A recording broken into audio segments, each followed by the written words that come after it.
Parole d'expert. Quel état des lieux pour l'école numérique ? Bonjour à tous et bienvenue dans ce nouveau numéro de Parole d'expert. C'est une émission européenne que nous vous proposons à présent puisque j'ai le plaisir de recevoir Pascal Montrol-Amouroux, chef du département du développement des usages et de la valorisation des pratiques, et Alain Tillet, chef du département du développement et de la diffusion des ressources numériques pour l'école. Bonjour à vous. Bonjour. Alors pourquoi européenne ? Tout simplement parce que vous travaillez aujourd'hui sur un PLA, un PLA pour le prononcer en anglais, ça s'appelle un Peer Learning Activity. C'est un projet qui s'inscrit dans une vraie démarche de partage des savoirs au niveau européen. Alors avant de rentrer peut-être dans le vif du sujet, Pascal Montrol-Amouroux, est-ce que vous pouvez nous donner quelques éléments de contexte sur les travaux qui sont menés au niveau européen en matière de numérique éducatif ? Oui, il faut savoir que la Commission européenne anime un certain nombre de groupes de travail autour des problématiques éducatives, entre autres, et d'autres problématiques. Et le ministère, et notamment la Direction du numérique pour l'éducation, est associé à un groupe qui s'appelle Éducation et formation 2020, donc qui a donc pour mandat de travailler avec nos collègues européens sur des questions relatives à l'éducation numérique, à la transformation numérique de l'école.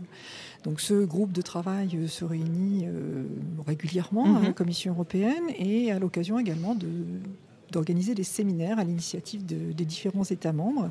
Et donc, nous avons choisi, on en reparlera certainement, de proposer un temps de travail commun avec nos collègues sur le sujet des ressources. Voilà, c'est ce que vous appelez le PLA. Alors, oui. Comment on peut le définir, ce PLA ? Et vous venez d'en terminer un aujourd'hui sur EduSpot. Tout à fait. Quel était l'angle de travail que vous avez choisi ? Vous avez évoqué les ressources numériques. Tout à fait. Alors, c'était effectivement l'angle de travail. Alors, le Peer Learning Activity, comme son nom l'indique, c'est l'occasion de travailler entre pairs sur un sujet assez précis. Donc c'est un temps de travail qui permet à la fois aux pays qui invitent de montrer les travaux, de mettre en valeur les travaux qui sont faits en France sur ces questions-là. Et je pense qu'Alain détaillera davantage le travail qui est fait sur les ressources. Donc de présenter, mais aussi de s'inspirer et de pouvoir échanger sur les points clés, les points qui restent des points de difficulté ou les points au contraire sur lesquels on peut partager. Et donc c'est un séminaire qui a vraiment vocation à partager à la fois des bonnes pratiques, à essayer de proposer des solutions pour répondre à des questions et c'est l'objectif du PLA de produire des messages clés qui seront donc diffusés, partagés. Bien sûr. Quels sont les pays qui ont participé Alors c'est un PLA, on le rappelait, nos collègues de la délégation à l'action internationale le disaient à l'instant, nous avons eu 20 pays, ce qui est assez important. Nous avons notamment l'Estonie, la Lituanie, l'Allemagne, la République tchèque, le Portugal, l'Espagne, qui ont partagé avec nous ces journées. Donc nous étions assez nombreux pour un PLA. Voilà. Et les échanges ont été fructueux. Absolument. Les échanges ont été intenses jusqu'à 14h tout à l'heure. Et il a fallu effectivement que nous mettions fin à ces 2 journées. Mais on a eu 2 journées très très intenses et tout aussi conviviales également, puisque c'est un moment de convivialité aussi entre les États membres. Et je pense que c'est un point qu'il faut noter et important. Important à souligner. Tout à fait. Alain Tillet, quelles sont justement ces ressources numériques pour l'école qui ont été au cœur de ce PLA ? Alors, ces ressources numériques pour l'école qui ont été au cœur du PLA, ce sont des ressources, d'une part, pour faire la classe au quotidien, de notre côté en français, en mathématiques, etc., notamment autour de ce qui est ce que sont les ressources pour faire la classe, c'est-à-dire à la fois des contenus de qualité, mais aussi des services, des outils associés et la manière dont on va donner confiance aux enseignants et aux élèves dans leur pratique, puisqu'ils vont pouvoir soit suivre du pas à pas, soit au contraire travailler sur des plateformes qui permettent de modifier les ressources, de partager les ressources, et nos collègues européens ont aussi des choses de ce type-là. Notamment, on a eu une très belle expérience de la part de nos amis de la Wallonie, en Belgique, avec des expériences partagées, et d'ailleurs d'autant plus partagées que nous allons aussi, nous échangeons nos pratiques.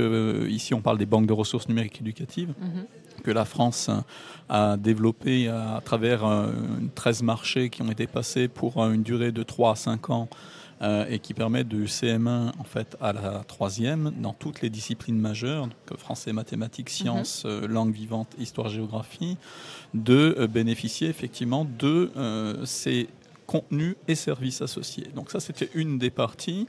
Une autre partie très importante était les ressources de nature beaucoup plus culturelle. Je vais le dire comme cela, culturel et scientifique. Et là encore, possibilité pour la France de montrer ce que nous avons fait avec le portail EduTech.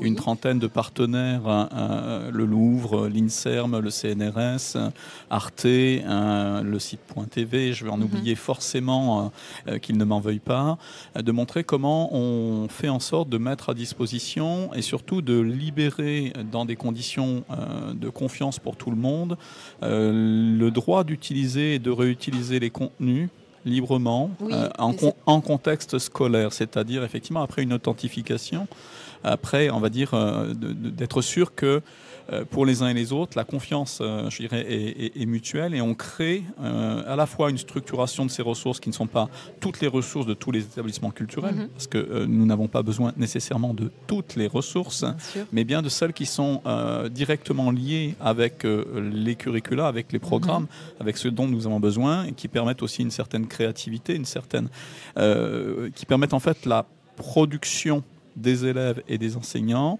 et qui permettent par conséquent non pas d'être dans la position de consommateur du numérique, mais d'acteur et de travailler, ce qui était le cas donc, du PLA, les compétences clés du XXIe siècle pour tout élève et tout citoyen européen. Vous avez commencé à évoquer un petit peu les partenariats. Vous êtes entouré quand même de partenariats et de partenaires très, très différents. Comment s'est déroulée cette mise en place, cette construction d'offres ? Alors pour la construction de l'offre française et ce qu'on a pu effectivement proposer, de notre côté, plusieurs techniques, on va dire.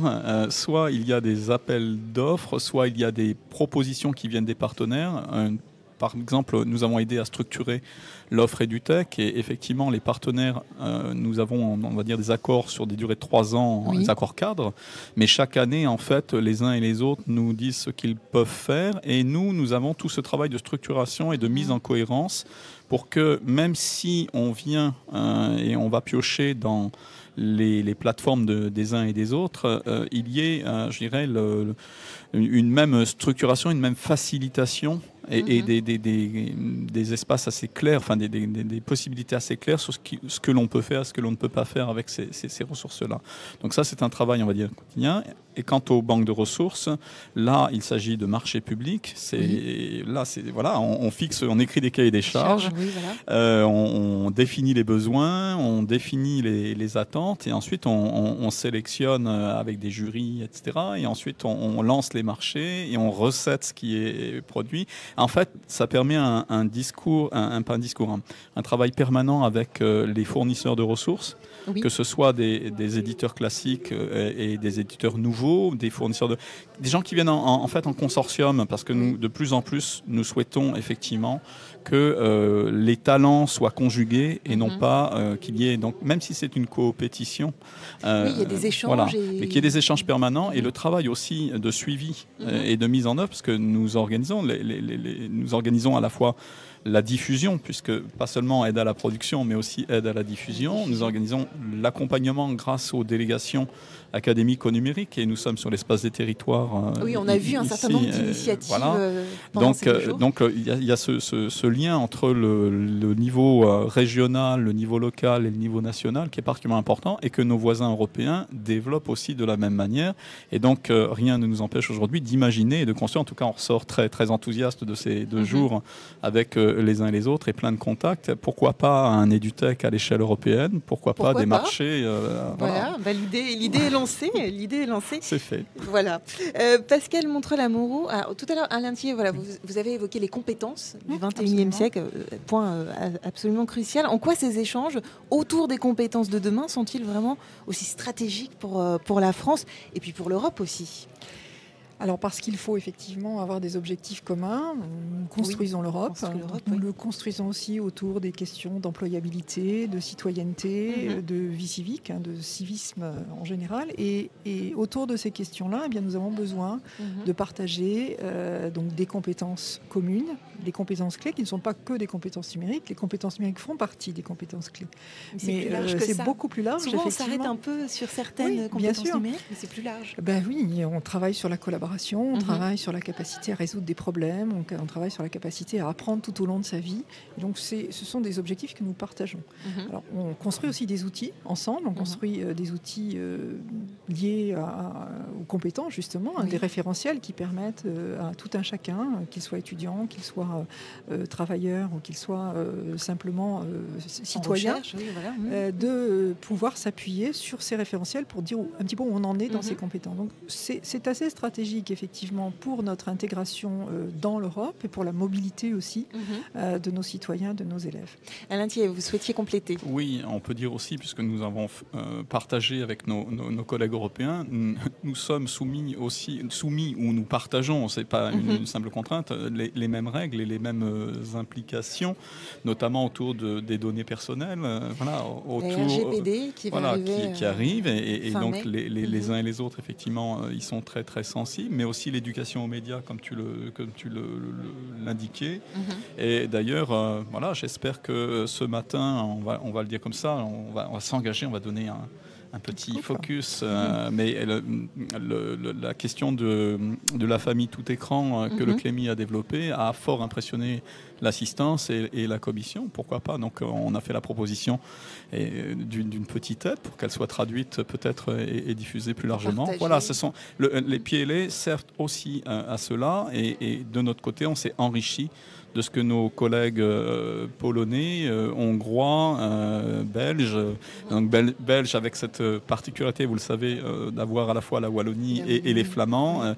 Et le collègue flamand était aussi sur les compétences et le développement de l'école de la confiance au sens vraiment du pair à pair cette fois-ci et de partage de pratiques de classe et de documents, je dirais, repris en main par l'éducation flamande, mais avec, je dirais, une grande liberté laissée aux enseignants, on va dire, d'innover, non seulement d'innover, mais de pouvoir qualifier entre eux et de dire entre eux quelles ressources leur semblent les plus adaptées, pertinentes.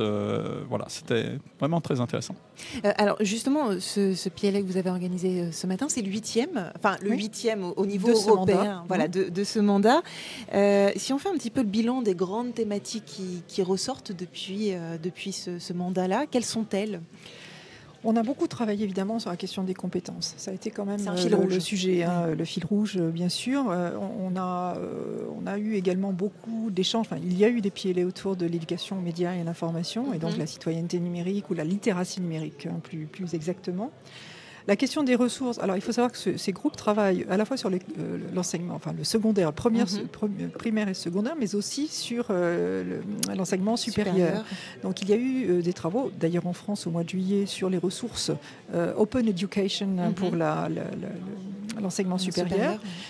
Également sur l'évaluation, la manière dont on évalue, c'est un axe important également. Et aussi tout ce qui concerne évidemment le codage, l'éducation, l'enseignement de l'algorithme, qui a été vraiment un sujet pris notamment par nos collègues du Royaume-Uni, mais aussi on a des pays très actifs, Slovénie, République tchèque, qui sont très actifs sur ces sujets-là. Aussi. Alors il y a un sujet qui émerge aussi, que nous devrons continuer à traiter, c'est la question de l'égalité filles-garçons face au numérique aussi. Oui. Il y a des initiatives, par exemple en Pologne, assez intéressantes. C'est vrai qu'on va chercher un petit peu, et je crois que ce matin, Alain a raison, je pense qu'on a trouvé de l'inspiration et que nous avons inspiré ce matin à travers le projet, effectivement, le travail qui a été fait par le Clémy sur la famille tout écran. Je pense que notre gestionnaire d'accès aux ressources aussi, qui effectivement sécurise la circulation des données, autre sujet extrêmement important, est un point qui a été aussi extrêmement apprécié, qui va nous occasionner certainement d'autres échanges, puisque nous avons fait déjà le travail, et donc maintenant nous pouvons partager. Et puis je pense qu'on peut annoncer un prochain PLA, celui de la fin d'année. C'était l'objet de ma dernière question, les suites, le prochain PLA. Alors déjà, les suites, c'est déjà un prochain PLA, sans doute. Le Luxembourg nous a laissé entendre qu'il y aurait un PLA sur le jeu numérique. C'est plutôt quelque chose de réjouissant, parce que nous avons un sujet de prédilection avec le portail Apprendre avec le jeu numérique. Donc voilà, prochain. Et puis voilà, le premier mandat de ce groupe se termine en fin d'année. Donc nous avons un nouveau mandat se met en place qui s'inspire évidemment de ce qui a été travaillé, mais qui développe un certain nombre d'axes. Donc on nous a présenté ce prochain mandat et le groupe va poursuivre ce travail sur des sujets maintenant plus pointus. Il y a des sujets qui sont bien heureusement rentrés maintenant dans les pratiques quotidiennes.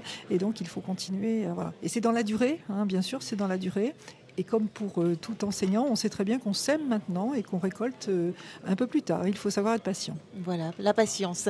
Merci à vous deux d'être venus dans notre studio. Nous nous retrouvons à 15h pour une émission avec le territoire breton. Merci à vous. Au revoir. Merci, au revoir. EduSpot, le numérique éducatif au cœur des territoires.